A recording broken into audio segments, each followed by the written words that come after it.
Hey, what's going down, everybody? This is your boy Jay Mason inside the Time Machine on WUAG 103.FM, playing the best of new and old school hip-hop, R&B, and everything else in between. With me on the phone right now, I have Michael Holman, creator of the legendary New York underground hip-hop show, Graffiti Rock. Mr. Holman, welcome to the Time Machine. Thank you. How are you? I'm doing fine. I appreciate you taking the time out of your busy schedule to do this interview with me, man. Yeah, man, no problem, man. I'm glad to reach out. All right, now let's go ahead and get this started. When was it that you first came into encounter with hip-hop? Well, it was a long time before the name hip hop ever came about. When I first moved to New York in 1978. I was working down in Wall Street, and I would take the train downtown. I actually lived pretty close to Wall Street. It was only a couple of stops, and I'd see these trains rolling into the station with these top to bottom burners that actually, graffiti pieces that covered the whole car, covered the windows and everything. And I was just blown away. I couldn't believe that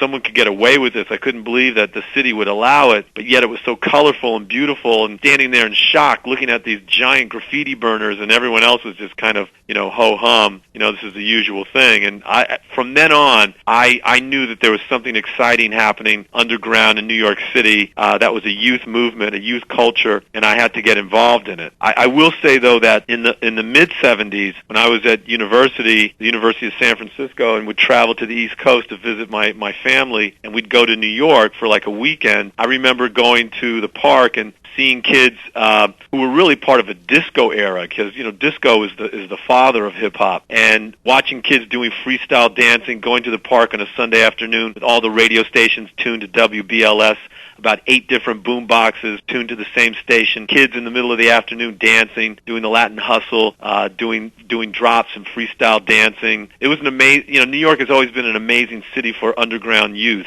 And I have to tell you that really the first time I saw what would turn into hip-hop culture was as early as the mid-'70s. Okay, because I definitely, seeing various documentaries on hip-hop, it seemed like those block and park parties used to be on and popping, because, kids used to dress their fly gear, bring your crew, bring your box and everything, have a good time. Right. I mean, they were the focal point of partying and socializing uptown, but also, that block party paradigm existed in Brooklyn and other parts of New York City and Manhattan as well. But I have to tell you, though, that if someone were to go to the Bronx, even as late as 1980, 81, and kids today would think, going back in time, going to the Bronx, that everybody is going to be into hip hop, and it's maybe spread around the city, hasn't yet gone to the rest of the country. But it wouldn't be true, because the truth of the matter is that the kids who went to the block parties, the throwdowns, as we called them, where Kool Herc would plug his system into a lamp post, to take the energy from a light, a light post, or Bambaataa or Grandmaster Flash. What would happen is that the kids who would show up, oftentimes, predominantly middle school kids and maybe some high school kids, but for the most part, even in the Bronx, most people, black, Puerto Rican, wouldn't matter. They didn't like this whole scene. They weren't into what would become hip hop. It was a very small minority of people who were into this new underground scene. And the truth of the matter is, most kids, even in high school and above, would want to wear hard shoes and get dressed up and go downtown to the disco, to Manhattan, to take a girl out. This whole idea of going out to the parks and wearing sneakers and dancing on the ground and all that was a real kind of like that was frowned upon by most people in the Bronx. It was only a very small number of people who were really embracing this new movement that would become hip hop. Wow, so it definitely kind of sounded like most of the people were very into their plush R&B, like your Luther Vandross on the sophisticated 9-to-5 tip. Exactly right, Jarrell. You know what I used to call them? I used to call them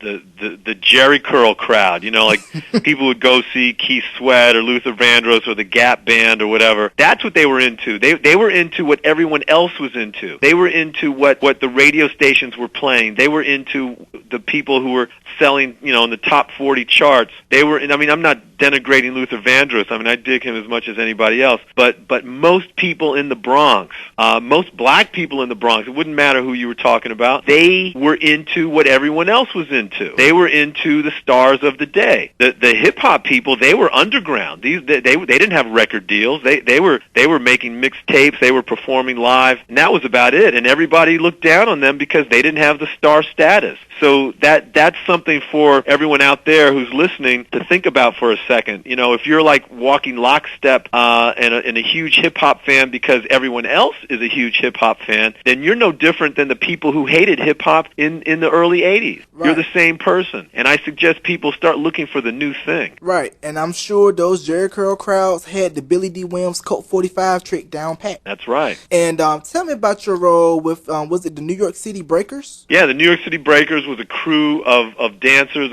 of b-boys, break dancers that I created. I had this club. I had the first hip-hop club in Manhattan, and actually I can argue that it was the first hip-hop club ever. Why? Because it was the first place. Now, it was years after what would become hip-hop had already started brewing uptown, but it was the first club that brought all the elements together under one roof. B-boying, turntablism, MCing, graffiti, and consciously put together as a culture called hip-hop. And so I had this club, and Rocksteady Crew, Crazy Legs, would come and perform every Thursday night when I had my party. And it was at a club called The Grill, and I told Crazy Legs, hey, man, what's this I've been hearing about, breakdance battles? I want to see a battle. Why don't you bring another crew down and let's see a battle for the audience, for the crowd, And he was like, okay. So they knew of a crew called the Floor Masters, and he brought them down, and they battled. And I realized that though Rocksteady Crew were brilliant dancers, this new crew, the Floor Masters, they had power breakers, people who danced with speed and power well beyond what Rocksteady had. And I spoke to the leader of the crew, Chino Lopez, and I told him, I've got an idea. Let's put together a superstar crew, an all-star crew of the best power breakers from different crews around the whole 5 boroughs. And that's exactly what I did, and ended up calling it the New York City Breakers. Okay, now, was there some synergy at the time with the hip-hop being the underground movement and what was going on in downtown, like in Soho, Greenwich Village, with New Wave and Punk over at CBGB's?